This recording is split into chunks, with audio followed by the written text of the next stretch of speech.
बसंत अपनी नवविवाहिता पत्नी राजकुमारी चंद्रा को लेकर सौदागर के जहाज पर आ जाता है। उनके पहुंचते ही सौदागर अपने जहाज को राज्य की तरफ रवाना कर देता है। सौदागर के मन में अब भी वही बात घूम रही थी कि वो क्यों बसंत को अपने साथ स्वयंवर में लेके गया। राजकुमारी चंद्रा ने उसे माला क्यों पहनाई? क्या मैं बदसूरत हूँ जो राजकुमारी ने मुझे माला नहीं पहनाई? मेरे पास इतना धन है, इतना बड़ा साहूकार हूँ, फिर भी उसने मुझे पसंद न करके मेरे नौकर को माला पहना दी। इससे बड़ी बेइज्जती मेरे लिए और क्या होगी? मैं अपनी बेइज्जती का बदला तो लेकर रहूंगा। उधर जहाज के एक कमरे में नवविवाहिता राजकुमारी चंद्रा अपने पति बसंत से कहती है, स्वामी, हम दोनों विवाह के पवित्र बंधन में बंध चुके हैं। मैं अब आपकी अर्धांगिनी बन चुकी हूँ। हम दोनों एक दूसरे के जीवन साथी हैं। राजकुमारी चंद्रा की बात सुन बसंत कहता है, आप बिल्कुल ठीक कह रही हो चंद्रा। राजकुमारी बोली, हे स्वामी, आप तो मेरे बारे में सब जानते हो, लेकिन मुझे तो आपके बारे में कुछ भी नहीं पता। आपके चेहरे पर इस गहरी उदासी का क्या कारण है? आपका नाम क्या है? आप कहाँ के रहने वाले हो? और स्वामी, आप इस सौदागर के पास कैसे आए? राजकुमारी चंद्रा ने एक साथ ढेरों सवाल बसंत के सामने दाग दिए। उसकी बात सुन बसंत बोला,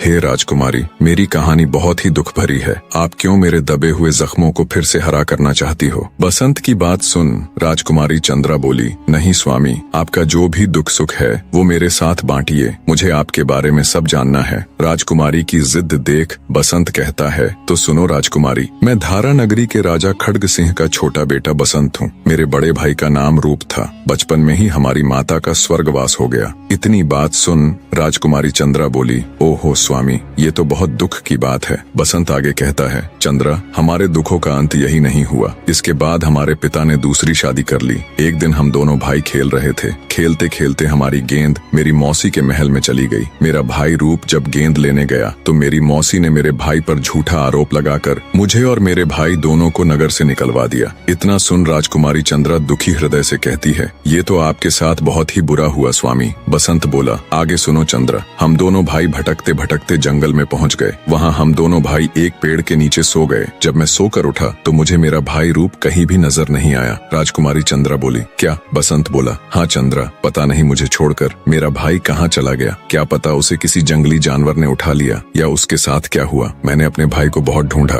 पर वो मुझे कहीं नहीं मिला। भटकते भटकते सौदागर से मेरी मुलाकात हो गई। मैं इनके पास नौकरी करने लगा और नौकरी करते करते किस्मत से मुझे तुम मिल गई। इतना कह बसंत अत्यंत दुखी और भरे हृदय से कहता है, लेकिन चंद्रा, तुम तो मुझे मिल गई पर मेरा भाई रूप मुझे कहीं नहीं मिला। बसंत की पूरी कहानी जान राजकुमारी चंद्रा की भी अश्रुधारा बह निकली। वो भरे हृदय से अपने पति बसंत का हाथ पकड़कर कहती है, चिंता मत करो स्वामी, आपका भाई जहाँ कहीं भी होगा वो बिल्कुल ठीक ठाक होगा और वो आपको जरूर मिलेगा। उस ऊपर वाले पर भरोसा रखो। धूर्त सौदागर किसी भी कीमत पर नव विवाहिता चंद्रा को पाना चाहता था। बहुत सोचने के बाद सौदागर फैसला करता है कि बसंत को बुलाकर समुद्र में धक्का दे देता हूँ। बसंत के मरने के बाद चंद्रा मेरी हो जाएगी, फिर वो बचकर कहाँ जाएगी? सांप भी मर जाएगा और लाठी भी नहीं टूटेगी। अपने इन घटिया इरादों के साथ वो बसंत को बहाने से बुला लेता है और उसे जहाज से धक्का दे देता है। बसंत को चलते जहाज से धक्का देने के बाद सौदागर अपना सा मुंह लेकर राजकुमारी चंद्रा के पास जाता है और कहता है, हे राजकुमारी, अनर्थ हो गया। चंद्रा घबरा कर कहती है, क्या हुआ सेठ जी?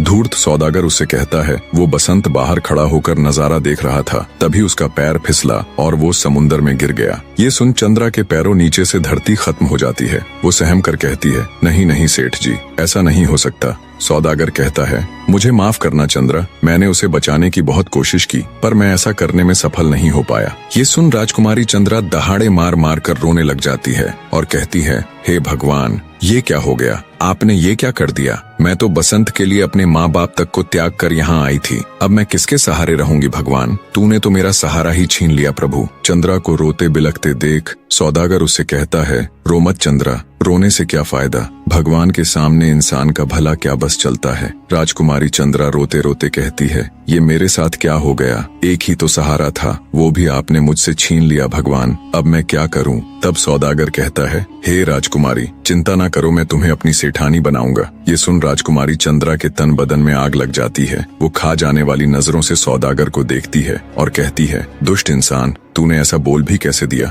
दूर हो जा मेरी नजरों से, मैं तेरी ये घिनौनी सूरत देखना भी नहीं चाहती।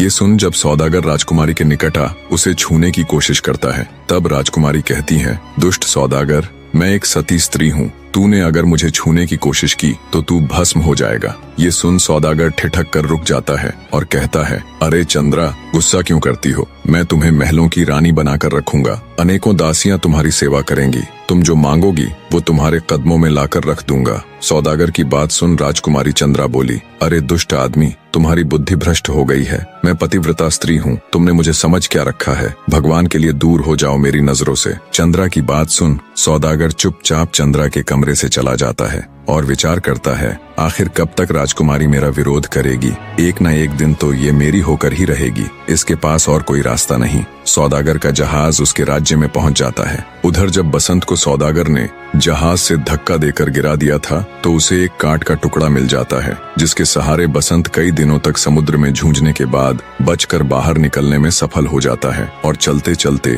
कई दिनों की यात्रा कर उसी राज्य में पहुंच जाता है जहां वो धूर्त सौदागर रहता था। हालातों का मारा बसंत बेचारा भटकता भटकता एक बाग में पहुंचकर वहीं बैठ जाता है। बसंत को ये नहीं मालूम था कि वो दुष्ट सौदागर भी इसी नगर में रहता है। थका हारा दुखों का मारा बसंत बाग में बैठा सोचता है, हे भगवान, ये आप मुझे किन कर्मों की सजा दे रहे हो? मैंने ऐसा क्या कर दिया जो सारे के सारे दुख आपने मेरी ही झोली में डाल दिए? पहले तो आपने मुझसे मेरी माँ की ममता छीन ली, फिर मेरे जान से प्यारे भाई रूप को मुझसे जुदा कर दिया। अब मेरी जिंदगी में थोड़ी सी खुशियाँ लेकर चंद्रा आई थी, वो भी आपसे सहन नहीं हुआ जो उसे भी मुझसे छीन लिया। मैंने उस दुष्ट सौदागर का भला क्या बिगाड़ा था जो उसने मेरे साथ इतना बड़ा विश्वासघात करके मुझे समुद्र में धक्का दे दिया? अब बेचारी चंद्रा का क्या हाल होगा? पता नहीं कहाँ होगी। वो तो मेरी जुदाई में रो रो कर अपने प्राण त्याग देगी। उधर चंद्रा जो सौदागर के घर में बंद थी, हकीकत में उसका यही हाल था। वो ना तो कुछ खाती ना कुछ पीती, बस हर समय बसंत की याद में आंसू बहाती रहती। उसकी ये हालत देख सौदागर उससे कहता है, चंद्रा, तुम हर समय रोती रहती हो, ना कुछ खाती हो ना पीती हो, ऐसे तो तुम मर जाओगी। तेरा पति बसंत पता नहीं अब इस दुनिया में जिंदा है भी कि नहीं। सौदागर की बात सुन दुखी राजकुमारी कहती है, नहीं नहीं सेठ जी, ऐसा मत कहिए। सौदागर कहता है, अब तुम उसका ख्याल अपने दिल से निकाल दो और मुझे अपने पति के रूप में स्वीकार कर लो। चंद्रा बोली, नहीं नहीं सेठ जी, ऐसा तो मैं सोच भी नहीं सकती। मुझे पूरा यकीन है कि मेरे पति एक न एक दिन जरूर आएंगे। भगवान इतना निर्दयी नहीं हो सकता।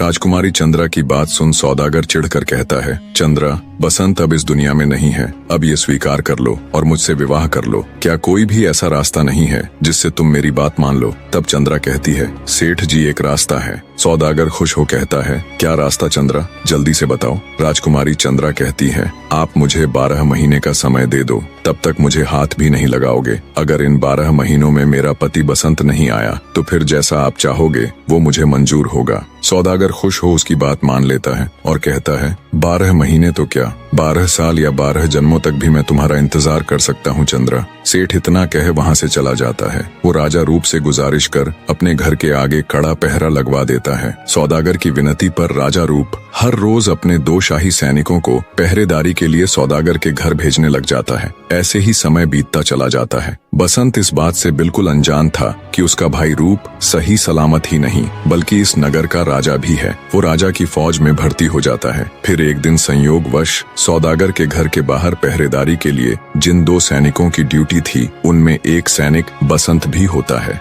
रात में दोनों सैनिक सौदागर के घर के बाहर पहुंचकर पहरा देने लग जाते हैं। तब दूसरा सैनिक बसंत से कहता है, मित्र, अगर बुरा ना मानो तो तुमसे एक बात पूछूं? बसंत बोला, हाँ भाई पूछो, क्या पूछना चाहते हो? सैनिक बोला, भाई जब से तुम राजा की फौज में भर्ती हुए हो मैं तब से तुम्हें देख रहा हूँ। इतने दिन हो गए पर मैंने तुम्हें कभी भी हंसते मुस्कुराते नहीं देखा। जब भी तुम्हें देखा तुम हर समय उदास और अपने आप में ही खोए हुए दिखाई दिए। तुम्हें ऐसा क्या दुख है मित्र जो हर समय तुम ऐसे रहते हो? साथी सिपाही की बात सुन बसंत बोला, भाई मैं तुम्हें क्या क्या दुख बताऊं? कोई एक हो तो बताऊं। मैं तो जब से छोटा सा था बस तभी से दुखों ने मेरा दामन थाम लिया था और ज्यों-ज्यों वक्त बीतता गया त्यों-त्यों वो कम होने की बजाय बढ़ते ही चले गए। बसंत की बात सुन उसका साथी सिपाही बोला, भाई हमारे पास पूरी रात है, तुम शुरू से लेकर आखिर तक अपनी कहानी मुझे बताओ। कहते हैं दुखों को जितना बांटो उतना कम होते हैं। बसंत बोला, मुझे नहीं लगता मेरे दुख कभी भी और किसी भी प्रकार से कम होंगे,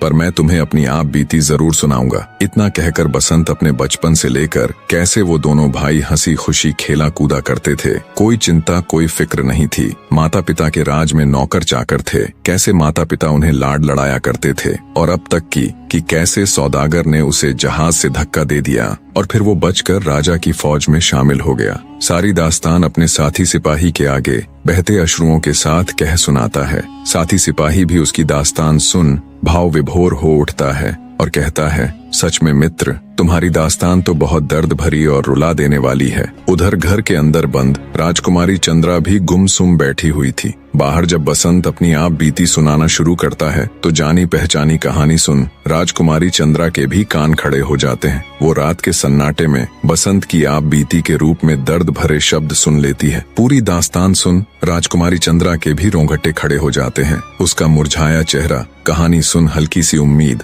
और आश्चर्य के साथ खिल उठता है। राजकुमारी चंद्रा सोचती है, ये जो पहरे पर दास्तान सुनाने वाला सिपाही है, या तो निश्चय ही ये मेरे पति बसंत है या फिर उनके बड़े भाई रूप। अगर इस बात का भेद सौदागर को लग गया तो पता नहीं फिर से वो क्या जालसाजी कर दे। इन सब बातों का भेद तो राजा के सामने ही खोलना चाहिए। चंद्रा अपने मन में राजा के पास जाने का निश्चय कर लेती है और सुबह होने का इंतजार करती है। सुबह होते ही वो मौका देख सौदागर के घर से भाग जाती है और सीधा राजमहल में राजा रूप के सामने पेश हो जाती है और कहती है, महाराज, मेरे घर के बाहर कल आपने जो पहरेदारी के लिए 2 सैनिकों को तैनात किया था वो चोर है, उन्होंने घर से कीमती सामान चुरा लिया। चंद्रा की बात सुन राजा रूप तुरंत अपने सिपाहियों को आदेश देता है कि कल जिन सिपाहियों की सौदागर के घर के बाहर ड्यूटी थी उन्हें तुरंत मेरे सामने पेश किया जाए। राजा का आदेश पाते ही तुरंत उसके सिपाही उन दोनों को पकड़ लाते हैं। जब बसंत और उसके साथी को राजा रूप के सामने पेश किया जाता है तब बसंत अपने भाई रूप को पहचान लेता है। उसे राजा बना देख उसका मुंह आश्चर्य और हैरत से खुला का खुला रह जाता है। सोचता है, मेरा भाई रूप और वो भी राजा, नहीं नहीं, ये नहीं हो सकता, जरूर मुझे धोखा हुआ है। ये सोचकर वो चुप ही रहता है। पर राजा रूप बसंत की ओर ज्यादा ध्यान न देकर चंद्रा से कहता है, बताओ लड़की, मेरे इन सैनिकों ने तुम्हारे घर से क्या चोरी किया है? चंद्रा कहती है, हे महाराज, मुझे क्षमा करना, मैंने इन पर चोरी का झूठा इल्जाम लगाया है। चंद्रा की बात सुन राजा भड़क उठता है और कहता है, ये तुम क्या कह रही हो लड़की? चंद्रा बोली, हाँ महाराज, मैं सच कह रही हूँ, इन्होंने कोई चोरी नहीं की। पर महाराज, मेरी आपसे एक गुजारिश है, मैं इनसे वो कहानी सुनना चाहती हूँ जो ये रात के पहरे पर आपस में कह सुन रहे थे। ये किसी के जीवन और मृत्यु का सवाल है महाराज। राजा रूप चंद्रा की बात मान अपने सैनिकों को आदेश देते हैं, तुम में से जिसने भी रात को कहानी कही है वो फिर से उसी कहानी को यहाँ दरबार में सुनाए। राजा का आदेश पाते ही बसंत जो आ गया महाराज कह एक बार फिर से अपनी दास्तान सुनानी शुरू कर देता है। ज्यों-ज्यों वो कहानी में आगे बढ़ता जाता है त्यों-त्यों राजा रूप के भी कान खड़े होते जाते हैं। वो सोचता है कि ये तो हम दोनों भाइयों की आप बीती है, और जब गौर से सिपाही को देखता है तो अपने छोटे भाई बसंत को पहचान लेता है।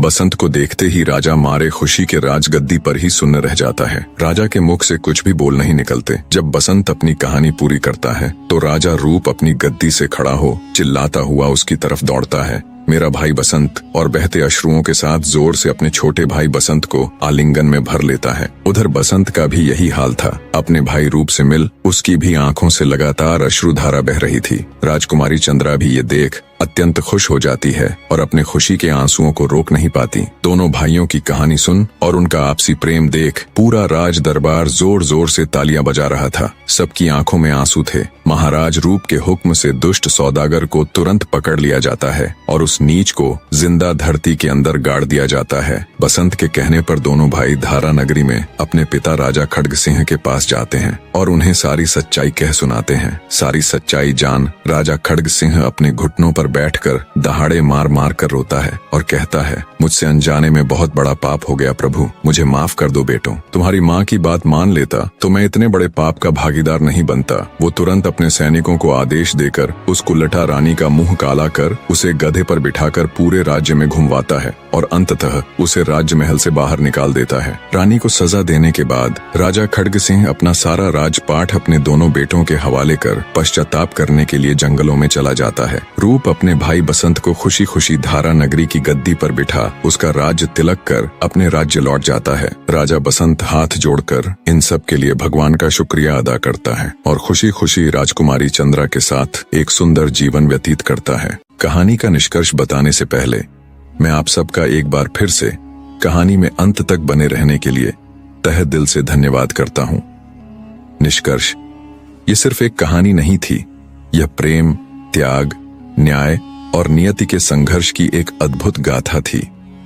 धारा नगरी में जन्मे दो राजकुमार, एक निर्दोष मगर निष्कासित, दूसरा अनजाने में एक राजगद्दी का उत्तराधिकारी। मां की ममता छिनी, पिता की आंखों पर भ्रम का पर्दा पड़ा और एक सौतेली रानी के छल ने एक परिवार को बिखेर दिया। लेकिन नियति को कोई रोक नहीं सकता। जो बिछड़े थे वो फिर मिले, जिसने धोखा दिया उसे अपने कर्मों की सजा मिली, और जिसने सच्चे प्रेम, निष्ठा और संघर्ष का रास्ता अपनाया उसने अंततः अपना अधिकार प्राप्त किया। इस कहानी ने हमें सिखाया, सच्चाई और न्याय की जीत हमेशा होती है, धोखे और छल का अंत निश्चित है। भाइयों का प्रेम अटूट होता है, वक्त चाहे कितना भी कठिन क्यों ना हो। हौसले और ईमानदारी से इंसान अपनी तकदीर बदल सकता है। और इस तरह एक गहरी साजिश से निकला एक युग प्रेम और न्याय की गूंज के साथ समाप्त हुआ। अगर आपको ये कहानी पसंद आई तो इसे अपने दोस्तों के साथ जरूर शेयर करें, क्योंकि कहानियां सिर्फ सुनी नहीं जाती बल्कि महसूस की जाती हैं। धन्यवाद मेरे लाडले दर्शकों।